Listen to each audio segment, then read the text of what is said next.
अब बात करते हैं सांसारिक परेशानियों की। आप लोगों को यदि याद हो, आज से कुछ समय पहले की बात कर रहे हैं हम आपसे। पहले जब भी कोई व्यक्ति घर से बाहर जाता था या बच्चे परीक्षा देने जाते थे या कोई यात्रा करने जाता था तो घर के जो बड़े बुजुर्ग होते थे ना, वो दही और शक्कर थोड़ा सा खिला करके भेजते थे। और अभी दही शक्कर के स्थान पर डार्क चॉकलेट है ना। जीवन लाइफ में डार्कनेस ही डार्कनेस आ गई डार्क चॉकलेट से।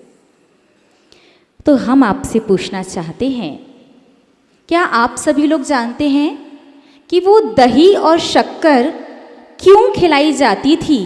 क्या उसके पीछे कोई लॉजिक है या फिर रूढ़ी या परंपरा कि खिलाते आ रहे हैं तो खिला दी, या लॉजिक है, क्या है? बोलिए ना। एक बात बताइए, विषय समझ में आ रहा ना? अरे ये तो बता दो, अच्छे से समझ में आ रहा है? पूरा समझ में आ रहा है?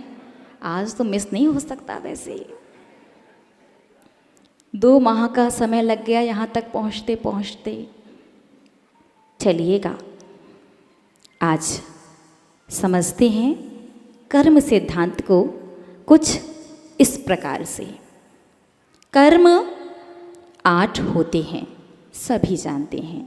ज्ञानावर्णी, दैशनावर्णी, वेदनीय, मोहनीय, आयु, नाम, गोत्र, अंतराय। सभी कर्मों में सबसे ज़्यादा प्रबल मोहनीय कर्म, सब कर्मों का राजा कहा जाता है वर्तमान में। लेकिन मोहनीय कर्म ज़्यादा परेशान नहीं कर रहा। मोहनीय कर्म सब कर्मों का राजा है, सब कर्मों में प्रबल है, सबसे ज़्यादा परेशान करता है। लेकिन वर्तमान में मोहनीय कर्म ज़्यादा परेशान नहीं कर रहा।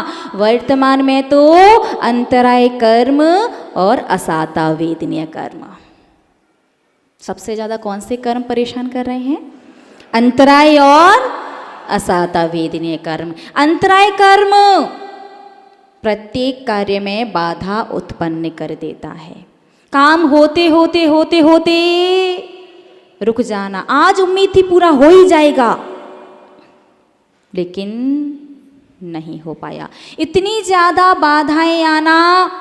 घर बनाना शुरू किया था, 10-15 साल बीत गए, अब तो लगता है रहने तो दो, छोड़ दो, जब बनना होगा तो। बहुत बार होता ना, इतनी बाधाएं, कोई भी यात्रा करने जाना हो, कभी कोई विघ्न कभी कोई विघ्न। बच्चे इतना कठिन परिश्रम करते हैं, इतनी मेहनत करते हैं, वो आधा आधा आधा आधा नंबर से रह जाते हैं। और असाता वेदनीय कर्म, वेदनीय यानी अनुभूति किस चीज़ की? साता की और असाता की, सुख की और दुख की। अब अनुभूति तो होगी, लेकिन अंतराय कर्म की प्रबलता के वजह से हमारा साता वेदनीय कर्म भी असाता वेदनीय में परिवर्तित होकर के कष्ट और तकलीफ देता है। तो क्या किया जाए? कर्मों की निर्जरा। क्या करना है? कर्मों के उस दुख से, कष्ट से, तकलीफ से बचने के लिए कर्मों की निर्जरा करनी है। निर्जरा कैसे होती है? निर्जरा तप, त्याग, साधना, संयम से। अरे भैया, हम लोग तो कहाँ वाले हैं? हाँ, वैसे आज सागर, जयपुर, जबलपुर काफ़ी जगह के लोग हैं, मुख्यतः से सागर वाले। संसारी प्राणी हम इतने व्यस्त हैं, त्याग, तपस्या, व्रत, उपवास, संयम, साधना पूरे जीवन पर्यंत नहीं कर सकते। संयम साधना नहीं कर सकते तो कर्मों की निर्जरा भी नहीं होगी पूर्णतः। समय आने पर जो निर्जरा होती है वो अलग चीज़ है, लेकिन साधना के बल पर कर्मों की निर्जरा करना अलग बात है। बिना कर्मों का फल भोगे निर्जरा करनी है तो संयम की साधना करना आवश्यक है। लेकिन संसारी ग्रस्त प्राणी 2, 4, 8 दिन, 15 दिन, महीने, 2 महीने, 4, 6 महीने, साल भर की बात हो कर भी लें, पूरे जीवन भर नहीं कर सकते। लेकिन अशुभ कर्मों से, अंतराय कर्म से, असाता वेदने के फल से, दोनों से बचना है तो क्या करना है? परम उपकारी है ना हमारे आचार्य भगवंत, जिन्होंने हर प्रश्न का जवाब आगम में लिखा है। ध्यान से सुनिएगा, क्योंकि अब हम जो आपको बताने जा रहे हैं वो हमारे 26 वर्ष के जीवन में 21 वर्ष की साधना है। जो हम आपको बताने जा रहे हैं वो हमारी परम उपकारी, परम श्रद्धेय मम शिक्षा गुरु गरणी आरिका श्री सौम्य नंदिनी माता जी के द्वारा 13 वर्ष में अध्ययन जो उन्होंने करवाया है उसका परिणाम है। हमें वो चीज़ जानने और समझने में जीवन के 21 वर्ष, और आपको फायदे में 21 मिनट में।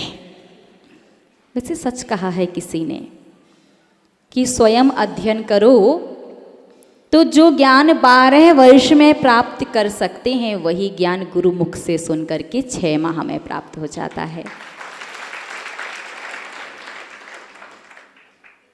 8 प्रकार के कर्म, मोहनीय कर्म सभी कर्मों का राजा, लेकिन वर्तमान में सबसे ज़्यादा परेशान करने वाले अंतराय और असाता वेदनीय कर्म त्याग, तपस्या, संयम, साधना के माध्यम से उनकी निर्जरा करने में असमर्थ जीवों के लिए आचार्य भगवंत ने एक बहुत सरल सा उपाय बताया है। वो उपाय है 9 कर्म। 9 कर्म यानी अंतराय कर्म का 9 कर्म है दही, और असाता वेदनिया का 9 कर्म है मीठा। एक ही नहीं होते, एक एक कर्म के असंख्यातों, अनेकों, अनंतों 9 कर्म हो सकते हैं, लेकिन आप सभी के हिसाब से सबसे सरल, कोई त्याग नहीं, कोई तपस्या नहीं, कोई साधना नहीं, खाओ पियो कर्म को बदल लो, इससे भी सरल रास्ता चाहिए क्या? अंतराय कर्म का 9 कर्म दही, और दही भरपूर मात्रा में नहीं खाना, नहीं तो दशनावर्णी का 9 कर्म बन जाएगा, नींद पर नींद। इसीलिए जब पहले कोई व्यक्ति बाहर जाया करता था तो घर का जो बड़ा होता था वो दही और शक्कर खिलाता था, क्योंकि दही खाने से अंतराय कर्म, जो बाधा, जो परेशानियां, जो रुकावट आ रही थी वो परिवर्तित हो जाती हैं 20%। और मीठा, चाहे गुड़ लें आप, चाहे शक्कर, उससे हमारा असाता वेदनिया साता वेदनिया में परिवर्तित हो जाता है। इसलिए दही शक्कर खिला करके पहले भेजते थे। और देखिए ना, वो लोग यात्रा भी बिल्कुल सकुशल करके आते थे। पहले आपने कभी देखा, आप लोग भी पहले के समय कभी इतनी मेहनत मशक्क़त आपको भी करनी पड़ी हो जितनी आजकल के बच्चे कर रहे हैं? कभी कंपटीशन फाइट आपने भी इतना किया हो जितना आजकल के बच्चे करते? नहीं। तो उसका एक रीज़न ये भी है, अंतराय कर्म का 9 कर्म दही है और असाता वेदनीय कर्म का 9 कर्म मीठा है। जब दही और मीठा खिलाते हैं तो हमारा 20% काम पूरा नहीं होगा, नहीं तो आपको दही शक्कर खाओ और बात खत्म। सिर्फ 20%, क्योंकि निमित्तों का प्रभाव हमारे जीवन में 20% ही होता है, बाकी 80% तो हमारे स्वयं का उपादान है, लेकिन 20% बहुत होते हैं। अब आपको संसार में जा कर के कितनी मेहनत करनी है? सिर्फ 80%, और 80% आप आराम से कर सकते हैं। 80% मेहनत की, 20% आपने 9 कर्म मिला दिया और आपका काम 100% हो गया।